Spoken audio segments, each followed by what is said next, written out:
देखिए, संभल की जो घटना है वो बहुत काबिले मजम्मत है। और ये घटना एकदम से तो हुई नहीं। इसके लिए तो कई महीनों से मस्जिदों के मिंबरों से लाखों लाखों की भीड़ के बीच स्टेजों से बयानबाजी की जा रही थी। चाहे वो तौकीर रजा साहब हो या मौलाना रशद मदनी हो या मुस्लिम पर्सनल लॉ बोर्ड हो, इन्हीं लोगों का पकाया हुआ हलवा था जो सामने आया। 4-5 नौजवानों की मौत हो गई, कई अधिकारी पुलिस के लोग घायल हो गए। बहुत दुखद है। जितनी निंदा की जाए उतनी कम है, जितनी मजम्मत की जाए उतनी कम है। इन लोगों ने मुस्लिम नौजवानों के अंदर ये कूट कूट के भर दिया है कि देखो, पुलिस प्रशासन तुम्हारे खिलाफ है, सारा सिस्टम तुम्हारे खिलाफ है, पुलिस तुम्हारी दुश्मन है।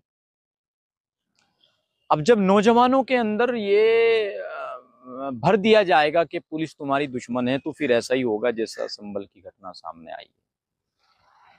तो मुझे लगता है कि अब आने वाला वक्त 2-4 साल में ऐसा होगा, अगर इसी तरह की घटना सामने आती रही तो ये कौम जो है, इन लोगों को, इन मुल्लाओं को, इन कज़्ज़ाबों को, इन मक्कारों को, इन झूठों को एक दिन सड़क पर ला ला कर पीटेगी। और ये होना चाहिए। ये लोग मुस्लिम नौजवानों को बरगला रहे हैं। क्या तौकीर रजा साहब या अरशद मदनी साहब या मुस्लिम पर्सनल लॉ बोर्ड, जिन नौजवानों की मौत हो गई है, क्या उनकी भरपाई कर सकते हैं? जिस माँ ने अपना बेटा खो दिया हो, जिस बाप ने अपना बेटा खो दिया हो, जिस बीवी ने अपना शोहर खो दिया हो, क्या उसकी भरपाई तौकीर रजा साहब कर पाएंगे?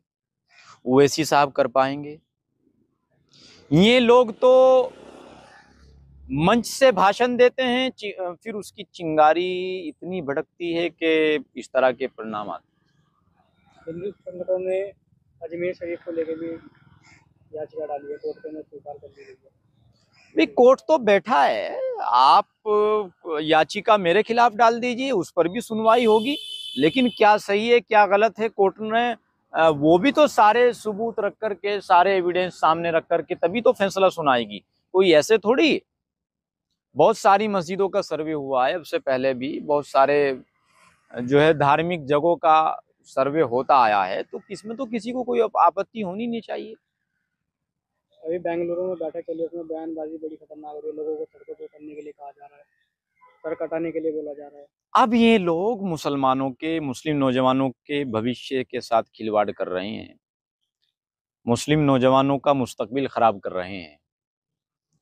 ये अपने बच्चों को आगे क्यों नहीं करते? सड़कों पर अपने बच्चों को गोली लगवाने के लिए क्यों नहीं भेजते? बयानबाजी करते हैं और पीछे हट जाते हैं। तो ये सारी घटनाएं काबिले मजम्मत है, काबिले निंदनीय है। ऐसा नहीं होना चाहिए। शाही जामा मस्जिद के पीछे का नजारा। आज जुम्मा है, आज नमाज भी पढ़ी जानी है जुम्मे की। तकरीबन 1:30 बजे जो लोकल के लोग हैं वो शाही जामा मस्जिद पहुंचेंगे और जुम्मे की नमाज को अदा करेंगे।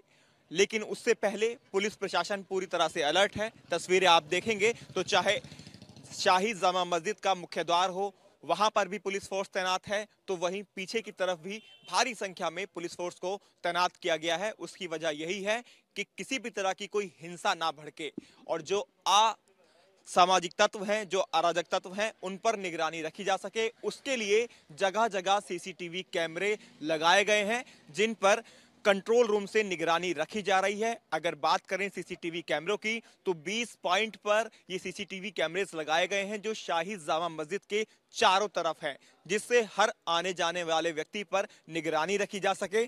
खासतौर पर जो लोग शाही जामा मस्जिद के अंदर नमाज पढ़ने के लिए आएंगे उनका रिकॉर्ड रखा जा सके। अब मैं वो तस्वीरें भी दिखा देता हूं, वो निशान भी दिखा देता हूं। जो 24 अभी भी हैं वो निशा अभी भी हैं। ये निशा धीरे धीरे जाएंगे, लेकिन आज भी 24 तारीख के दिन जो यहाँ पर हिंसा भड़की थी, ये सड़क उसके निशा बयां कर रही है। जो पत्थरबाजी हुई थी वो निशान अभी भी यहाँ पर बने हुए हैं और यहाँ पर जो गाड़ियां खड़ी थी, जो मोटरसाइकिल खड़ी थी, उनको आग के हवाले कर दिया गया था। पत्थरबाजी के निशान जो शाही जमा मस्जिद के पीछे का हिस्सा है उसके ऊपर भी दिखाई दे रहे हैं। जो कुछ हिस्सा शाही जमा मस्जिद का है, आप देखेंगे तो उसका प्लास्टर छूटकर नीचे गिर गया था। वो भी आप हर तिराहे पर, हर चौराहे पर, हर गली में कुछ यही नजारा नजर आ रहा है। पुलिस प्रशासन पूरी तरह से मुस्तैद है। सीसीटीवी कैमरे से, कंट्रोल रूम से निगरानी रखी जा रही है, उनसे गलियों के अंदर भी निगरानी की जा रही है। डीएम समेत तमाम प्रशासनिक अधिकारी, जो प्रशासन का अमला है, वो इस समय संभल में मौजूद है। उसके पीछे की वजह यही है कि आज जुम्मा है और जुम्मे की नमाज के लिए नमाजिया आज शाही जमा मस्जिद पहुंचेंगे। इसके अलावा आपको ये भी बता दें, जो चंदोसी कोर्ट है वहां पर भी आज जो एविडेंस कलेक्ट किए गए थे सर्वे के दौरान, उन एविडेंस को सबमिट किया जाना है, तो वहां कोर्ट की सुरक्षा भी बढ़ा दी गई है। तो ये